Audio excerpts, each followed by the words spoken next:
জমি নিয়ে যদি সমস্যা হয় সেক্ষেত্রে কোথায় যাবেন?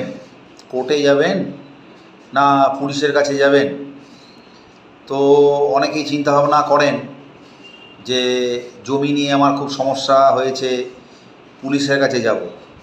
কিন্তু জমি নিয়ে সমস্যা হলে পুলিশের কাছে গিয়ে কিন্তু কোনো লাভ নেই।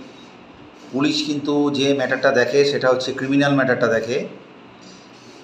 এক্ষেত্রে আপনাকে কিন্তু অতি অবশ্যই কোনো অভিজ্ঞ সিভিল আইনজীবী কাছে যেতে হবে এবং সিভিল কোর্টে আপনাকে মামলা ফাইল করতে হবে।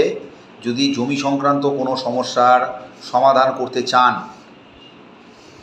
অতি অবশ্যই সিভিল কোর্টের কোনো আইনজীবীর সঙ্গে যোগাযোগ করুন এবং তিনি যদি বলেন যে মামলা করলে এর সুরাহা পাওয়া যাবে, তাহলে সেক্ষেত্রে আপনারা মামলা করতে পারেন।